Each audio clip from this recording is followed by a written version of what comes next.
What's up, fine folks? Welcome to episode 35 of Double Tapped. I'm Jay. I'm Tanner. Tanner, Yeah, this is up? Memorial Day weekend. It is. You could never tell from your outfit. Yeah, you would never know because I literally have American flags all over me. I look sort of Italian or Canadian, depending on... This is like a bar, but it looks like a pizza place shirt. Yeah, and we don't care when their soldiers died. At least not the Italians about 80 years ago. That's about the only one. That's true. I can point directly to that example. Yeah. Canadians, you could tell me Canada has never fought in a war, and I'd believe it. I'm pretty sure they've been our allies in several wars, but... Probably so. We love you, Canadians. Just yeah. kidding. Shout out if to anything, Canada. right now, looks a little nicer up there at times. Yeah, really. Which is why... So I was at the store procuring our beverages, which is the most American beer that you could acquire. Budweiser. Bud Some people call Diesel. it Bud Diesel. Bud Heavy. So... Yep, that's a Bud. And I'm walking around dressed like this. And... So, wait, back up. Where did you get this? Target? This? Yeah. Yes. Okay. So I was walking around Kroger, our beloved Kroger. Shout out. Which apparently is more regional than I thought. It is. It's a very southern-centric. Yes. But there are, like, Ralph's is like a subsidiary of Kroger, and that's out west. So there are Kroger-affiliated stores everywhere. Right. But Kroger-esque. in our region of the country, Yeah. Kroger is our, like, best big grocery store. At least in my opinion. I'm a Kroger stan. It's also the most expensive. In certain ways, yes. But I also really like Kroger.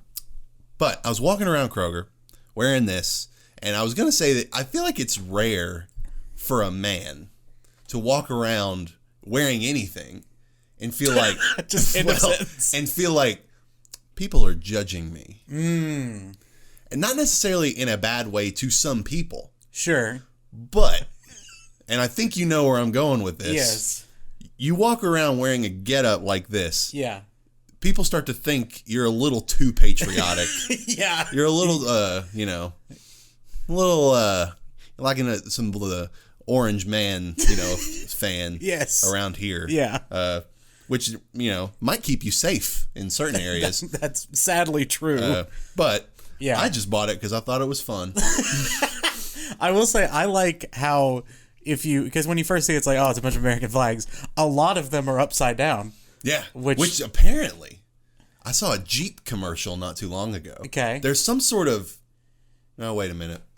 No, those were just backwards. Apparently there's some significance to a flag being flown backwards. Now, upside down... Yeah, I was going to say, is there some sort of traditional... I think there is. I think so, too. I don't remember what the significance of that is, though. Because the backwards one is on, like, soldiers' arms a lot, right? Yeah, I think it's meant to be, like, you're moving forward, so the flag, like, flips around. Oh, gotcha. So, like, I think, like, maybe firefighters or, like, different groups often wear a backwards flag. There you go. We're weird about our flag. Not a great week to we talk have a about holiday American. for our flag. That's true, we do. Specifically. We do. Yeah, we're a little too into the whole flag thing, I think. We're into a lot of things. Yeah. Weird start considering the week we've had. Yeah. Well, and part of me wanted to make sure that specifically was clearing the air a little bit. Yeah, you just thought it was a fun outfit. Yeah. Which is fair. I promote good America. A lot of America is bad America. That's true. I have a poli-sci minor. That means I like politics, but I'm by Only no a means little an bit. expert. Only I'll get a minor. That's make of it what you will. We've made our political affiliations relatively obvious on this podcast in the past. Mine has changed over the years. Yours has. It's pretty been, abruptly. Been kind of awesome. But when you get raised in, rural Kentucky, and then you go to a large state university, and then you go to a second private rich person's university, which, and sometimes is a bad thing. Sure. But I went to a very diverse one. Yes. So I've met some people who have, allowed me to mold my views expanded and change your them. mind. Yeah. So that's always good. I'm basically socialist. More or less. So I wouldn't quite go that far, but I respect it. Yeah, no, I mean, it's clear where we both lie, like you said. So anyway, next week we will not be around. That's true. We are going to the beach. Although you'll probably hear this the week we're not here. Math, but yeah, we won't be. We'll be skipping a week. Yeah. So it's not we skip weeks for when we're busy anyway. Yeah. But we definitely will be skipping next week. Yes. So you can go in and just plan for that. Unless we pod on the beach. That would be wild. If we were going to do that, I would want to have the video component. Just for posterity. It would be far too much like to carry down there. Yeah. Just for the joke. But we do have a good friend going with us who, for quite a while, his only job was to go film things. That's true. So I mean, we could always enlist him. Yeah. But anyway, we'll be at the beach. We're very excited. Yeah. We've not ever really gotten to go on a full-fledged vacation. Not just you and me, but I've never really got to go with my friend group. Yeah, me broadly. neither. We had one pretty epic fail of a trip. Yeah. The two of us, a friend of ours and his girlfriend. Yes. Where we went to the beach as well. Yeah. We went during spring break, and lesson learned. We were too far north. We were too far north too early in the year, and it was like 60, 70 degrees and rainy the whole time. Yeah, we couldn't get on the beach. The food was good. Mm-hmm. We ate good food. The only thing I really remember outside of the food from that trip was the fact that all four of us got in a like queen size bed and watched Selection Sunday. Yes, that's literally the only thing I can remember. It's a very specific. I'm not going to go as far as to say positive memory. It's a fun memory. It's a funny memory. I think it's fun. At the time, it was just like, well, we've got nothing else to do, so that was just what we did. Yeah, we just all got into bed. Anyway, Tanner, what have you been playing recently? Not Elden Ring because I've not been able to stream. Okay. I've been very busy with work and trying to get all this stuff squared away before this trip. We leave. But you know what I have had time for? I'm back, baby. Slay the Spire once again. It hooks you. It does. It's the perfect. I've been in a movie watching mood lately. I watched 4 movies yesterday, and while doing that, I was like, I'm just gonna throw those on the second TV, and I'm gonna play some Slay the Spire. It's literally the perfect podcast game because the thing is, it's one of the only games I can think of that even without pausing, you can just like chill. Yeah. You could sit in a round of Slay the Spire for like an hour and the game would not be upset with you. Yep. So if anything happens that's cool, I just look away and then I come back to the game. It's great. Discovered that the game has a fast mode that I was not aware of. I've actually had this equipped from like the jump. Oh, nice. Enough. Where it basically just speeds up the animations and like your cards getting dealt to you, things like that, little stuff. And have really been, I've been trying to... So I've beaten the heart a couple of times, I think, on PC, but I've never done it on PlayStation. I'm still not quite at where I was originally when I first played Slay the Spire as far as like strategic and tactical. Yeah. Something I've discovered this run, which I feel like we may have talked more about Slay the Spire strategy than any other video game on this podcast. Hey, it's kind of awesome. Find your niche audience and you stick to it. Yeah. If you want Slay the Spire content, you know where to come. But I have found, I think my old tactic used to be a little too aggressive, like attack heavy. And so now I'm just like really focusing defense and slow playing it. And it's a very interesting way to play that game. Well, there are some builds where like you can like accumulate your defense over turns and basically become totally indestructible. Yeah. There are some builds where you accumulate defense that applies offense at the same time. Yeah. There's a lot of really funky, cool builds that I continue to find and explore. So last night, and it was a shame because I died on like a fluke on this run because I thought I was going to do really well. I was playing with, is it Defect the robot? Yeah. So I was playing with Defect, and I had the ice cream cone, which preserves energy between turns, right? You get energy from turn to turn. I hate that I just know that. Yeah, it's one of the best relics in the game. So instead of losing all of your energy if you don't spend it like you normally would, you just keep it. I also had the card that doubles your energy once and you exhaust it, and I had a card that was evoke your next orb X times, which is your amount of energy. Yeah. I evoked a darkness orb for 48 damage 24 times. It was incredible. Yeah. I took a screenshot. I was like, this has to be the most damage I've ever dealt in one turn. It was incredible. Lordy. So I'm sad that I didn't make it that far, because the weird thing with Defect that I'm finding is like, if you get it, you basically just have to get past the first like 4 rounds. You have to build up your orbs. Yes, and once you're there, you're good. Yeah. You just have to get to that pocket, and I just got like, I think it was one of the, I don't remember if it was the boss that does the Hyper Beam. Yeah. There's literally a move called Hyper Beam, like from Pokemon, but it was one of those like 40 attacks, and I just couldn't defend it, and I died. Yeah. But yeah, that game's so good. I need to play more Stanley Parable again. I haven't been able to stream, but I have dipped my toe a little bit more into GTA 5. I bought it. Did you? Nice. Yes. Have you played any of it yet? I just like played up like the first mission and drove around as Franklin when you drop in as him a little bit. Yeah. So it's so good. Yeah. Like that game is amazing, and we do make fun of it a little bit for re-releasing all the time, but I get why. It's awesome, and I kind of hope they do the same thing for Red Dead 2. Where I absolutely hope that. Yeah. I'd be much more excited for that specifically. Me too. Anything else? Nope. So yeah, I paid my $10 penance to Rockstar. Because if not, it'll be 40 in a couple months. Jumped in, and it was 30 frames. I was like, ugh. But then fiddled around. I was like, oh, there it is.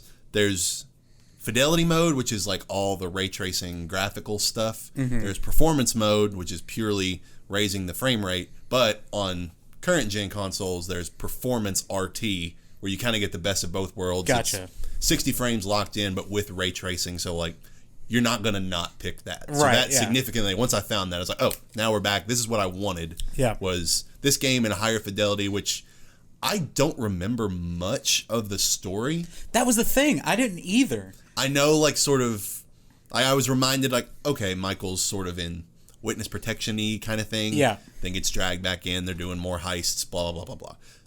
I don't really care about, on this particular, return to the game, about the story. I just kind of want...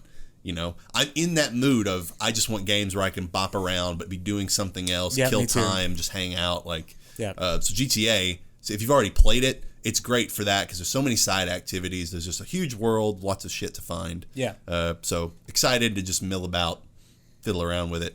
Another game that is sort of good for that I've been playing, Dying Light 2. Played a little bit more of that. Enjoying it. It's more Dying Light. A little bit of a tweak and some weirdness in like the story setup.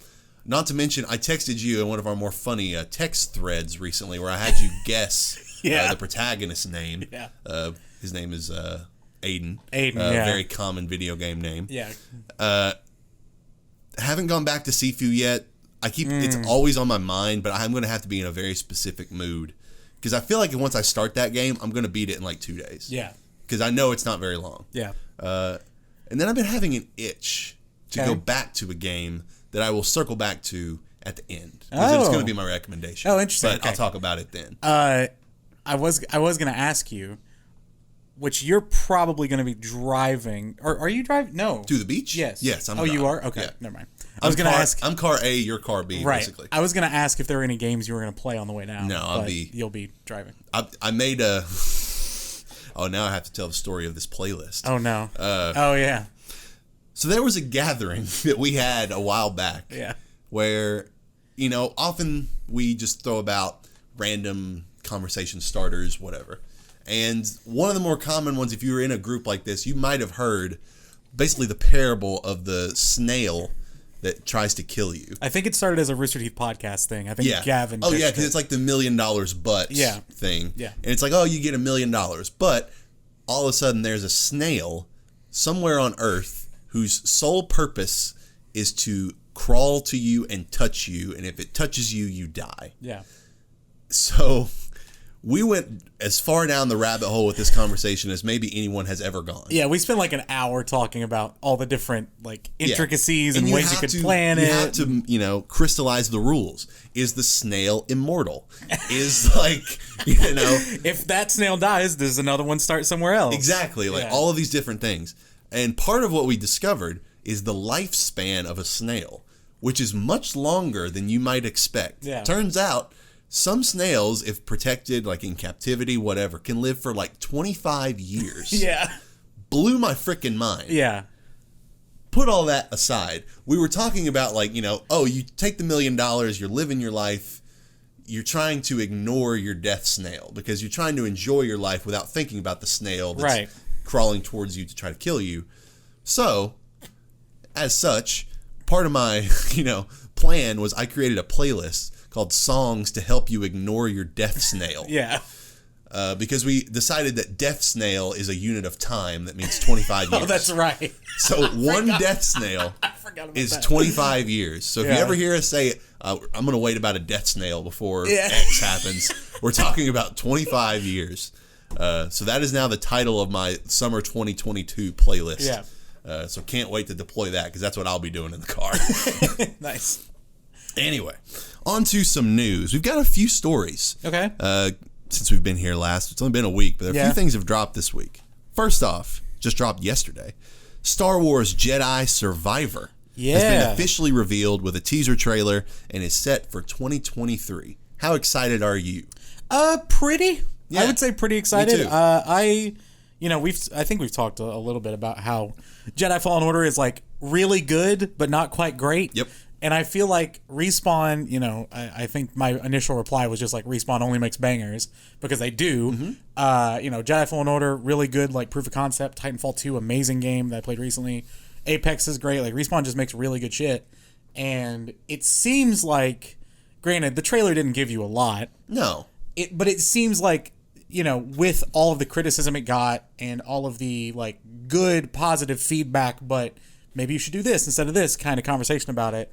I feel like they're going to take it and make a really good sequel. Yeah. What are your initial thoughts on I it? agree because I can't imagine that this game would come out and be worse than the first one. Right. 100% my expectation is that it's at least as good, but probably better. Yeah. I'm hoping it's like an Uncharted situation where like the first one is a great like Proof of concept. Good ideas. You've got this Souls-like in this Star Wars universe. It clearly has a good foundation. Polish it, clean it up, make it, I would say, maybe a little grander. The first one was cool because it had cool worlds for you to explore. Maybe introducing some more like legacy Star Wars characters. Sure. Adding in some bigger, bigger is the wrong word. More high-profile boss fights. Because there were some really good boss fights in the first game, but with characters that were kind of throwaway. Sure.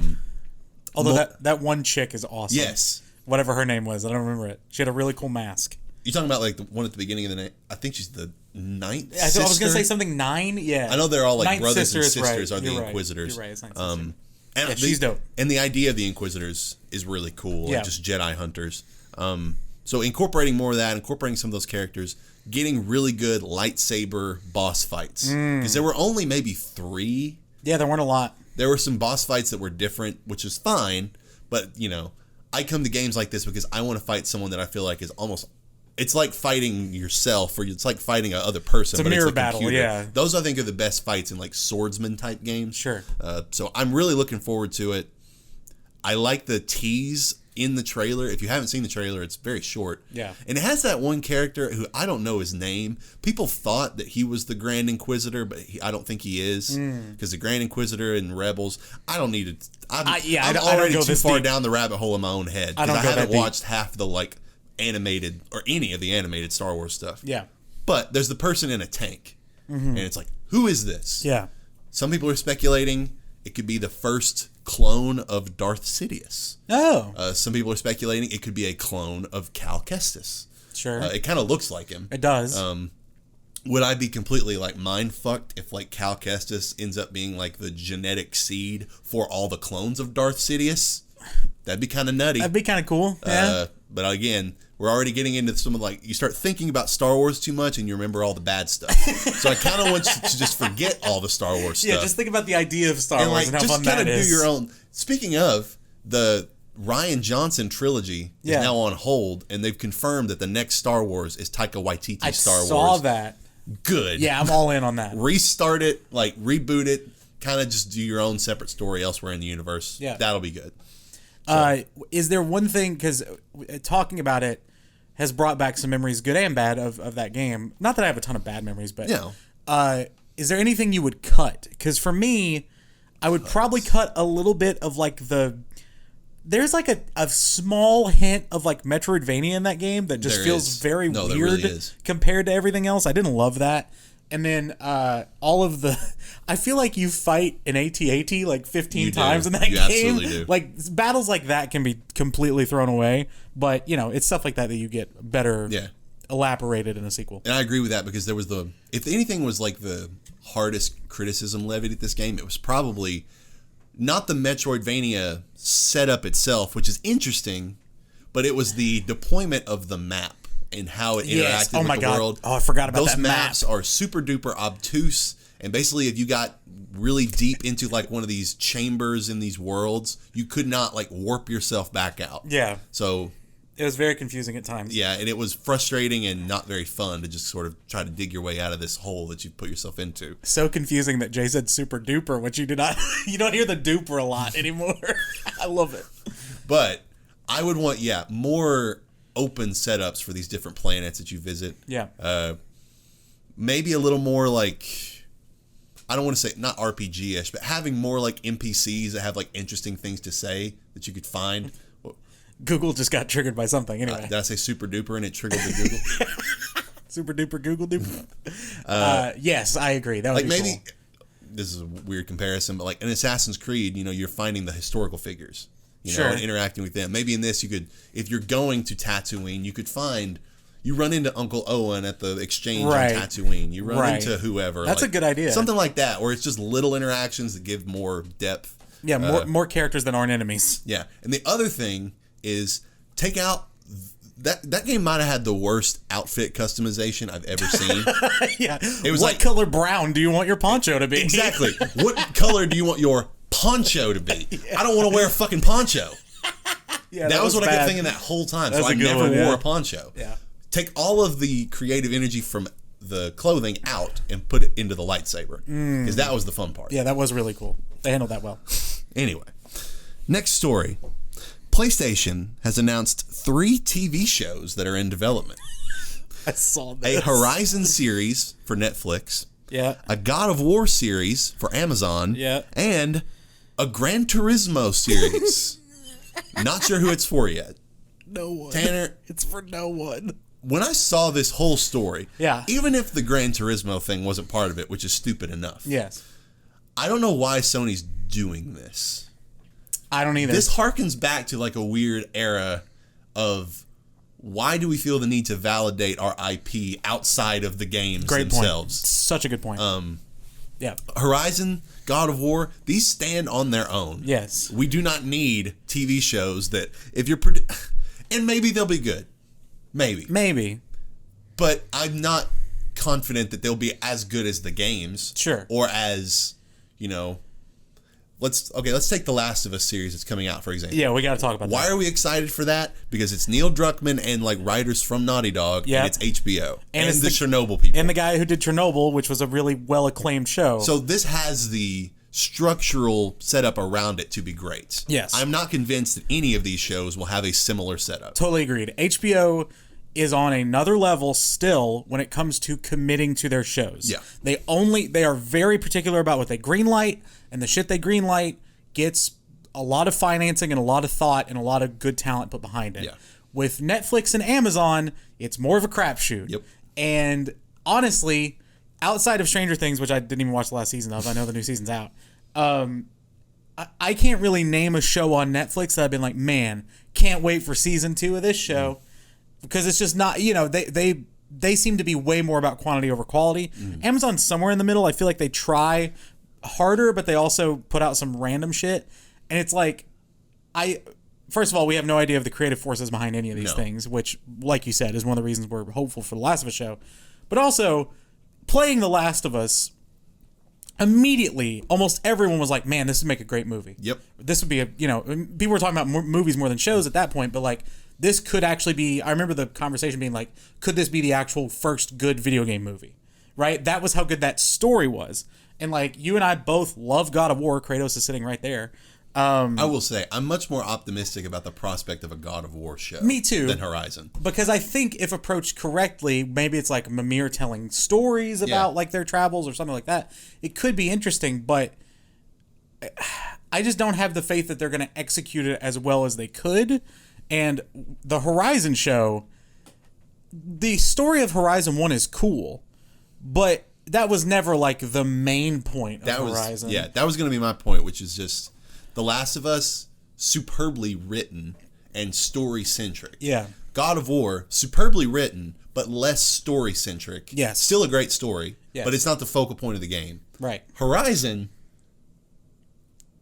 it's good written. Like, Yeah, it's it's written fine. well enough. Yeah, it's good. But it definitely has some plot weirdness, and I don't know how well that would translate, especially if the worst thing that any of these could do is take creative liberties. Yes. Yeah. And muddy the waters of like what these, worlds are supposed to be. Sure. And I fear for the world of Horizon and what people's understanding of it could be. Yes. Get in the wrong hands. Agreed. But Yeah. God of War, I feel like they'll be a little more protective about. Maybe. And there are a lot of story possibilities in Horizon, the world, that don't center around Aloy that could be really cool. Right. But I feel like it's going to be an Aloy-esque show. Oh, sure.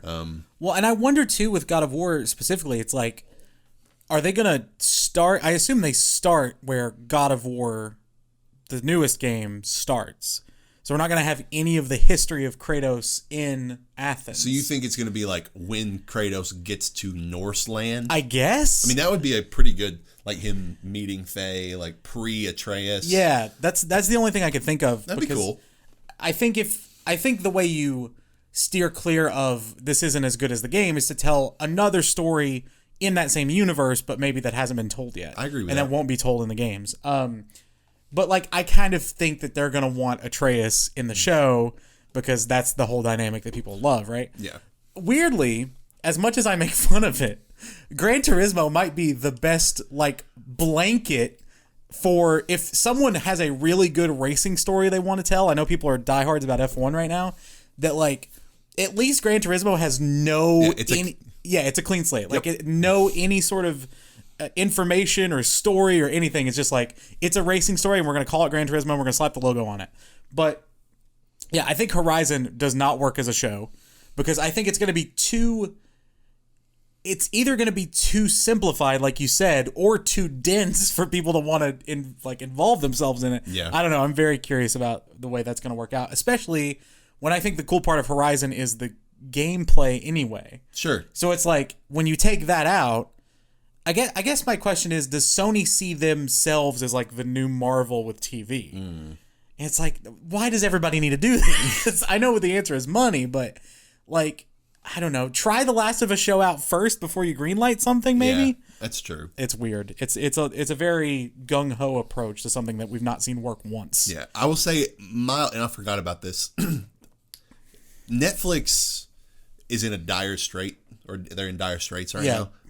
Losing subscribers left and right. Yeah, their numbers are crazy. And they said publicly that their sort of mantra going forward is going to be reversing the quality over quantity that has sort of plagued them. Mm-hmm. So maybe that puts a little more faith in the idea of a development of any show that they're about to put out. Sure. But I guess it comes down to Horizon not fitting a show, or at least in our heads. Yeah. Could it be good? 100% possible. Yeah, totally. We'll see. But I mean, you also see how kind of like a wet turd that Halo was. That, like, you know, everybody... People were so pissed. I never saw anything great about it. I saw some people say it was okay, but mostly people were upset. It's like, that's what you are trying to avoid with any IP at all costs. You do not want people to relate the name Halo to something they didn't enjoy. Yeah, and the weird thing is... I'm glad you brought this up because I was sort of thinking about this. The show, apparently, I haven't watched a single second of Halo. Me neither. Apparently, the show is pretty good if you look at it completely removed from the games. Right. If you're not a Halo fan. Yeah, if you're just a TV watcher and you're just like, I'm going to watch this show. Apparently, it's decent to pretty good. But the people who like Halo hate the show. Right. And that's the risk that you're having to take on any of these things. Yes. Is pissing off your actual fan base. And yeah, the people who line your pockets. 100% see that happening with either of these. Now, Gran Turismo, first off, I'm still not entirely convinced it has a fan base, even though it sells 10 bajillion copies. Yeah, are the people who play Gran Turismo going to want to watch a Gran Turismo show? I doubt it, No, because they're looking for a game without a story anyway. Yeah, they just want a racing game. You know, fed a story. I agree. It's like, unless you just have a kick-ass story just waiting for a coat of paint with a name to put on it, I don't know why that show's happening. Next up, Call of Duty Modern Warfare 2 is what I'm calling it. Will release on October 28th with several vintage maps rumored to return. Warzone 2 does not yet have a release date. And really the only reason that I bring this up is because it's Modern Warfare 2. Right, which is your bread and butter. Yeah, it is one of my favorite games of all time, which we've discussed. It is probably my favorite multiplayer experience all time, neck and neck with our experience with The Last of Us. Shout out. It's my favorite Call of Duty, and it's not particularly close.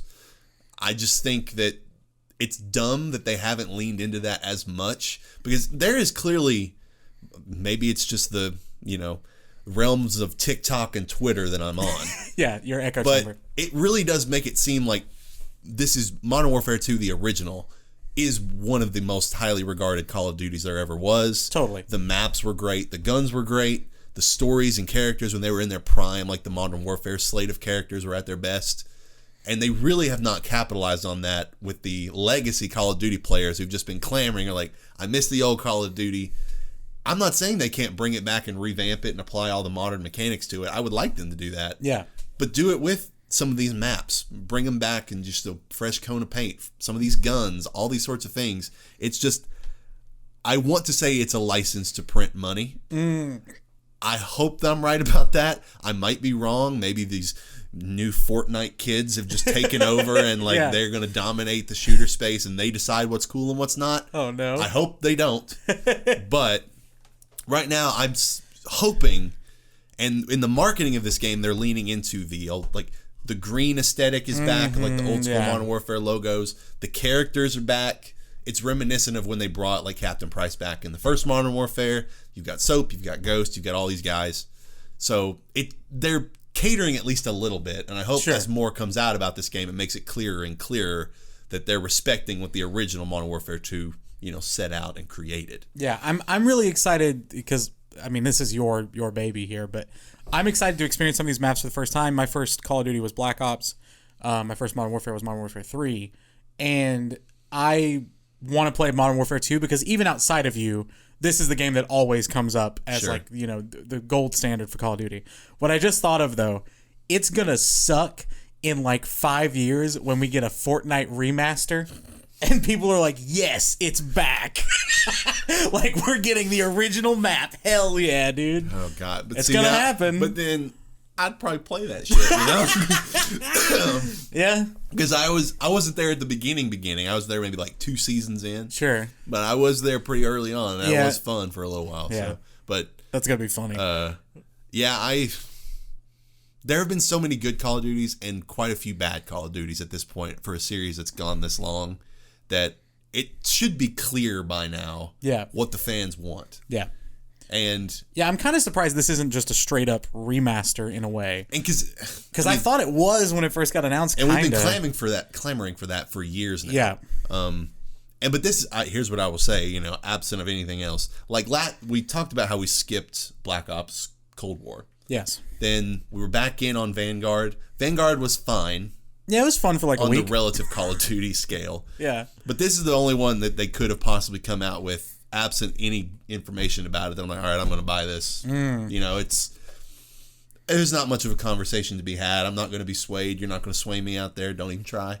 I'm going to buy this game. Yeah. And I'm either going to... This might be the make or break for my love of Call of Duty going forward. Yeah, that's totally fair. Either they respect this game and bring back what fans love and keep it simple, stupid with the guns and the maps, all that jazz.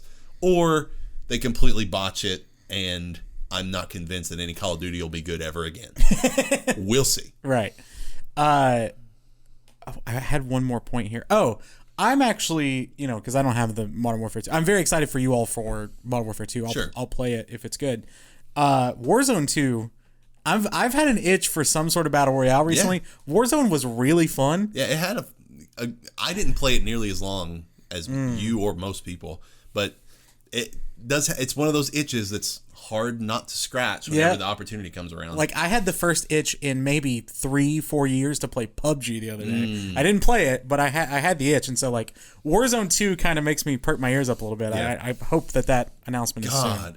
Hold on. So some of the maps that they've rumored that are like coming back in Modern Warfare 2 as like just base multiplayer maps is like Quarry, High Rise, Afghan, Terminal, I think are the 4 that I saw, which if you've played Modern Warfare 2, those are like great maps. Legacy, love them. Sure. But I'm imagining the possibility of them doing what they've done with a lot of vintage maps, which is incorporating them into the Warzone map. Oh, yeah. I would flip my lid. That would be fun, if they dude. put like 5 or 6 of those old maps in a new Warzone map. Again, I am an absolute sucker for this game. Yeah. Anything that you bring back from this game, I'm going to want to experience. Yeah. So, last news story. Tanner. Yeah. It's our favorite thing. Uh-oh. PlayStation State of Play is returning once again with a show on June 2nd. that will reportedly focus on third-party partnerships and PSVR 2 titles. So, yeah, when I first saw this announcement, I got a little excited. Because I was like, State of Play in June? Of course you get a little... We gotta stop. This is a emotional response that we've been conditioned to. We're Pavlov's State of Play. We are. Yeah, so... I got a little excited because I was like, it's June. This could be a big one. And then I read about it and I was like, nope. And no, I don't care anymore. Yeah, and because our friend Skinny, we were talking about this in our little like Twitter chat, and he was like, well, what if they gave us one of, and he listed like all the big God of War gameplay, like a Wolverine trailer. Yeah, there was something else. Something else. And I was like, the description says third-party partnerships and PSVR 2 titles. And if you've read the descriptions of any State of Play of the last, 6, they're telling you, yes, hey, don't expect anything besides what we're saying. Yeah. So I'm not. No. Now, third-party partnerships could mean almost anything. It could. That isn't first party. GTA 6 could get revealed at this thing. It's not going to. It's not going to. Yeah. I don't have any hopes. No. I'm not going to watch this. I'm just going to let, the credits roll and see what the news rundown is. Yeah, we'll find about it on Twitter. But it's just another one of those things. It's like, but that's the frustrating thing about this one is that it's in the heart of E3 season. Yes, that's and the they're annoying gonna drop part. an irrelevant 30-minute show. Yeah. That's not going to probably reveal anything of substance. And you already know what's going to happen. People are going to get excited because they're not going to read about it, and they're just going to be like, "Oh, new State of Play, let's do a live stream." And it's like, this was 30 minutes. Why did they do this? Do you think there will be some sort of showcase, maybe in August? Yes, I do think they're going to do something. I hope so. To what end, I don't really know. I hope it's not just this. I'll be pissed off if it's this. Here is a possible outcome that would suck. Mm-hmm. If they were like, they have this State of Play and they announce maybe one cool game. Yeah. But then, maybe, I don't know what we see there. But, and then in August, they're like, all right, tune in for an all God of War Ragnarok State of Play. Wouldn't that be awful? That's one of the worst sentences I've ever heard. It's totally possible. It's totally possible. Honestly, why that's one of the worst sentences I've ever heard? Not only because I hate the idea of them pre-announcing anything that they're putting on these State of Plays. And that's all they do. Part of that is, I wouldn't put it past them that they do that, but I do not want to see anything else from this game. Me neither. I don't need to see anything else. I won't watch that. I don't think they needed to show nearly as much of Horizon as they did. No, not at all. You needed one gameplay trailer just showing people, here's how pretty this game is. Yes. Fair enough. That's it. There's gameplay in that first trailer for God of War Ragnarok. Yeah. There's the little tidbits of the sled dogs going across the frozen lake of Nine. I didn't need to see anything else. No. I know this game is going to be built well. It's going to be good. I don't need anything else. But they can't help themselves. They had a fucking Deathloop State of Play. That was 80% Deathloop. I forgot about that. Yeah, that was bad. My expectations on State of Play are just in the floor. Yeah, could not be lower. And the first thing that I said in that Twitter group was the public perception of the next 2 weeks is going to be Xbox is going to be clamoring PlayStation. Yep, totally. And I hate that. Not because I'm just that much of a PlayStation homeboy, but because there's so many arguably better games that are soon to come out on PlayStation. Yep. But Xbox is about to just own the day, and I'm not sure it's going to budge PlayStation. No. They seem so committed to this format that it's just beyond reproach at this point. Yeah, well said. So totally agree. Anyway, with that in mind, I want to turn the tables away from PSVR. Yeah, fuck you, PSVR. Turn the tables away from State of Play. Yeah, fuck you, State of Play. Turn it to what is effectively going to be maybe the only E3 showcase in effect that we really get, which is Xbox's show. The combined Xbox Bethesda E3, what I've called E3 Memorial Showcase. Because it is Memorial Day weekend and because E3's dead, as we discussed. Yeah. So, you thought out there that because E3 is dead, that we're still not going to do predictions? You're damn wrong. You're wrong. And if anything, this might be better. Okay. Because last year, we did a ginormous clusterfuck of predictions. That's true. For an entire summer. We did predictions for shows we didn't even know were going to happen. I forgot about We just that. did it preemptively. So now, we're just going to predict shows as they come. Yeah, as we know them, yeah. So totally. we know that Xbox Bethesda's joint show, June 12th, which we will be back from the beach for. So I presume we'll be right here doing our normal thing, watching this show. So looking forward to that. But we're going to at least give 5 predictions per show that comes down the pipeline. So today, we've each got our respective 5 predictions for this combined Xbox Bethesda show. Can I have another beer? Absolutely. Thank you. So, I don't know how we're going to scale these points. I assume, like we did last year, after the fact, because you're almost never exactly right. No. But a lot of times you're not exactly wrong. That's true. So we'll give partial points. We'll decide victors on each of these individual shows. Okay. But for now, we've just got 5 predictions. We will judge them as necessary when the actual show happens. Yep. Do you want to go first? Or you want me to go first? You go first. Okay. Despite the delay. I have despite being delayed. There you go. We're around each other too often. My game is, go ahead. We will see the first gameplay footage of Redfall. Oh. It will tease, and I think that's kind of safe. Okay. I think we'll see Redfall gameplay. Yeah. Here's where I'm going to deviate slightly and try to get a little more specific. It will tease a day-night difficulty shakeup akin to Dying Light. Oh. Because at the end of that trailer that we saw last year, there was some sort of big vampire lord that was blacking out the sun. Mm-hmm. My interpretation of that is that they're like, okay, if there's an eclipse or if it's nighttime or something, that's the vampires are going to be more deadly that you're fighting. Yeah. So I think that would be a cool element to incorporate. So I think we're going to hear something or see something about that. I like that. And then I just said no more specific release date than 2023. It got delayed to 2023. I don't think they put an actual date on it yet. Right. So that's my first prediction. I'm not going to... I wrote enough that, just in case this happens. So I'm just going to say what mine was. This isn't an actual prediction. I just wrote, despite being delayed, both Redfall and Starfield get in-engine trailers. Yeah. So... I avoided Starfield because I don't know what the hell they're going to do with it. No idea. We get our first extensive look into Fable. And it's out next year. 2023. Next year? Yes. Ooh, wow. That game's been in development. It's the first trailer we got was 2020. So at least 2 years, if not more. Yeah. Looking back, there's a lot of Xbox games sort of in the pipeline. Yes, there are. that could be good. They're big, AAA games that maybe they go one way, maybe they don't, but we'll see. Yeah. My next one. The Outer Worlds 2. Oh. Gets another cheeky trailer. Because you remember that trailer last year? Great, it was very we're not allowed to put a villain in yet because we don't know what it is. Exactly. It was very almost satirical. Yeah, trailer was good. But this time I think they do introduce us either to the characters or the world. So this is more of an actual... This isn't just a trailer space. Yeah. And we're making a game. Yeah. This is actually a trailer about the game. Yeah. And I do think they just say 2023 for that game. Okay. So... There's going to be a lot of those, I think. Me too. I think 2023 is going to be a big year for I do Xbox. too, because COVID delays and all that kind of stuff. We get a full-on trailer, gameplay and all, for Forza Motorsport. I don't know what it's going to be called, if it's just Forza Motorsport or whatever.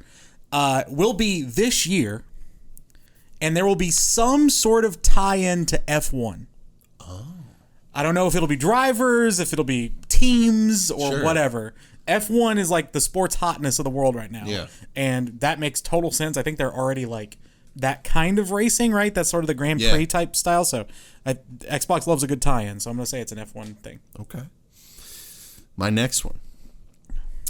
Arcane officially puts PlayStation behind them and announces a new IP that will be Xbox exclusive. Okay. There is... And this is sort of an addendum. You can maybe give me negative points if I'm wrong. Okay. There is a 0% chance that it's Dishonored 3. Okay. I think there is a 0% chance that you have an Xbox exclusive Dishonored 3. Huh. I think it's a new IP gets announced at this show. I like it. I think they want the idea of Ghostwire and Deathloop to just be behind them. Never mind. Let's just forget about those. Let's move on to this. Whatever it is. God, they make a lot of games. They do.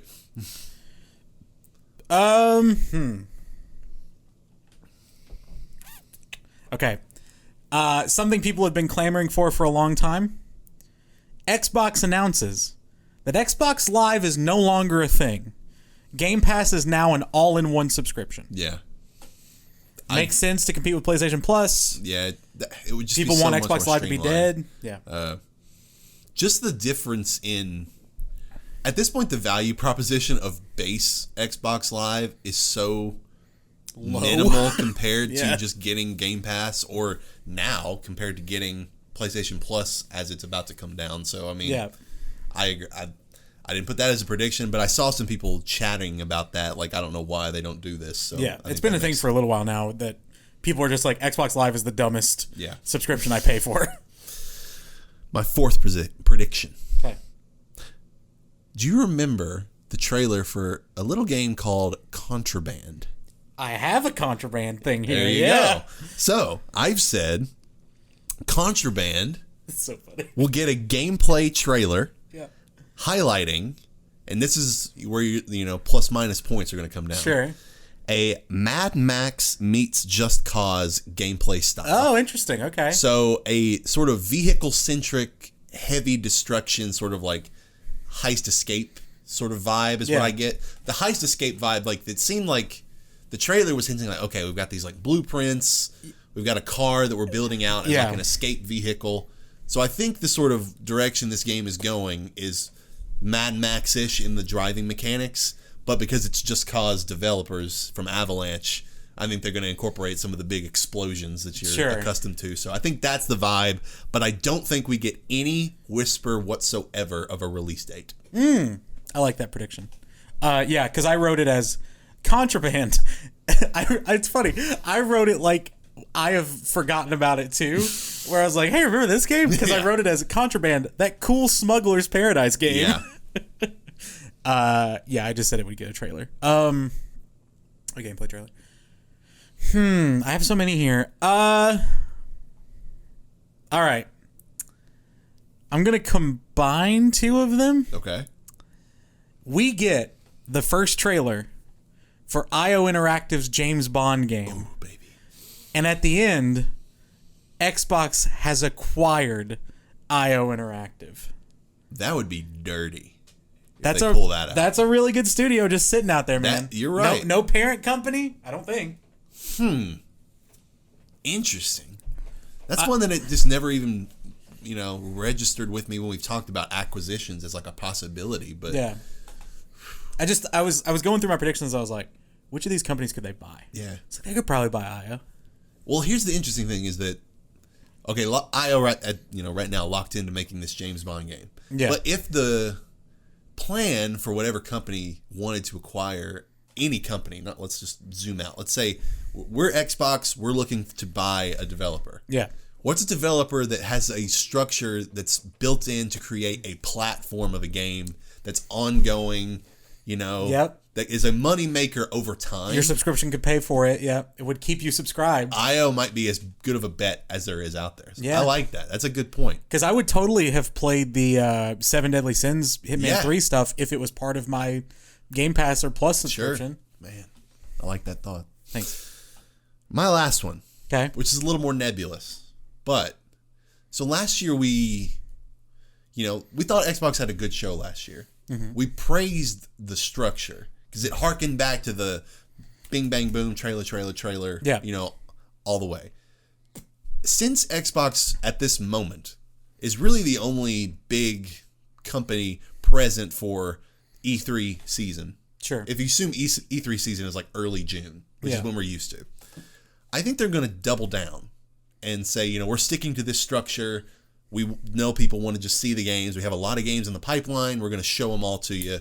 Rapid fire, go. Yeah. I struggled to come down with a number. Okay. But between Xbox and Bethesda, because I think last year was like an hour and a half to 2 hours. It's a pretty long show. Yeah. I think we're going to see at least 32 trailers. We're going to count when we watch it? Yep. All at right. least I am. Okay. 32 trailers for games. That's a lot. So I'm working in that there are going to be a couple of games that take up a bigger chunks of time. Sure. But 32 across a show that I think maxes out at 2 hours. Yeah. I think we'll get a lot of smaller bits. Okay. I think we'll get some big chunks.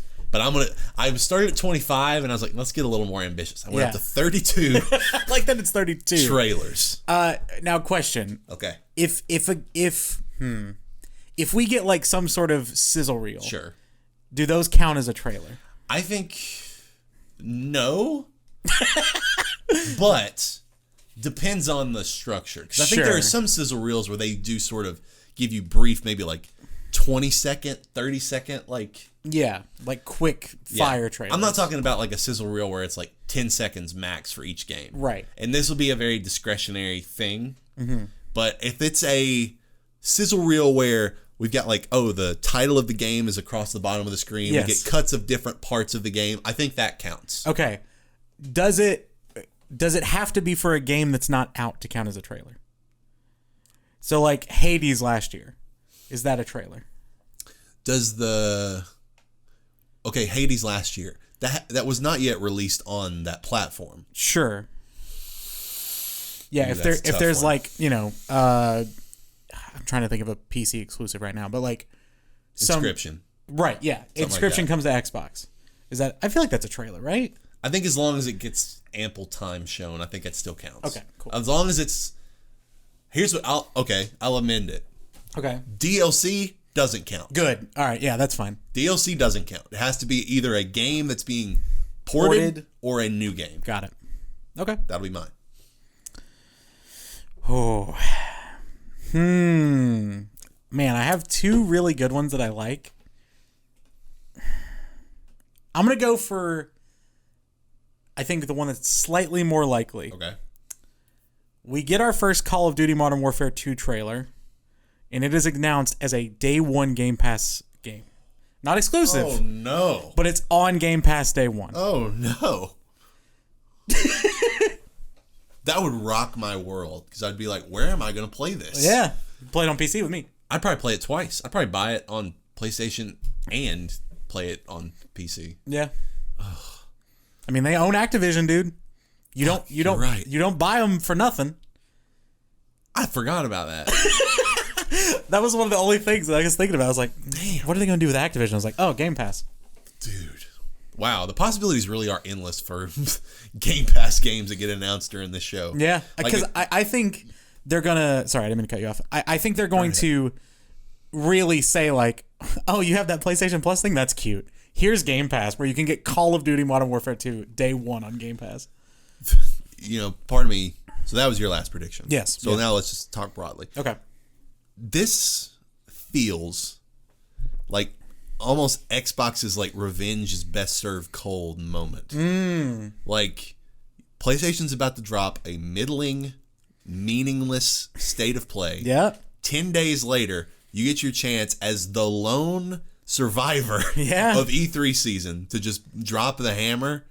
This could be a big shift in the perception of these two companies. I think. Totally. Yeah.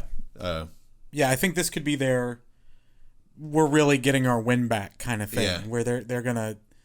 Yeah, I think if you're them, because obviously I don't know the exact way these shows come together, right? I assume it's, everybody already knows all of the games that are going to be in this trailer at this point, or in the showcase. Like there are no surprises left for them.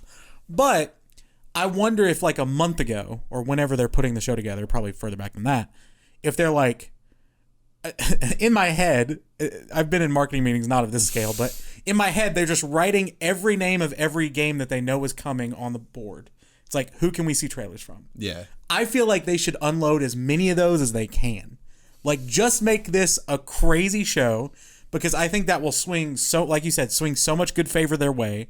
You and I will look at them differently if they bring it yet again during E3 season. Like, they may be, combined with last year, if this showcase is good, they may be the new, like, great showcase company. Yeah. Because I don't remember what PlayStation did last year. I know it was pretty good. But, like, I remember us both being kind of blown away with how much Xbox just went for it. Mm-hmm. And if they go for it again, which always seems to be the hard thing, it almost is never two back-to-back years. Yeah. But it was good last year in structure. Sure. The games were okay. Yeah, they were hit and miss. But we commended them for how they set up the show. Right. So if they set up the show and they bring the games, this will be a electric show. Yes. I hope it is.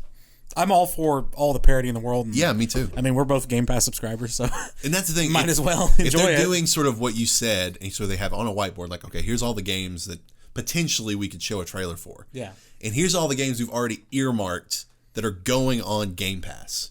Oh, Just yeah. imagine that little stinger of like, or if Phil Spencer comes out right at the beginning, maybe there's okay, here's maybe I think I know where you're going with this, and I like it. here might be how I would do it. Yeah.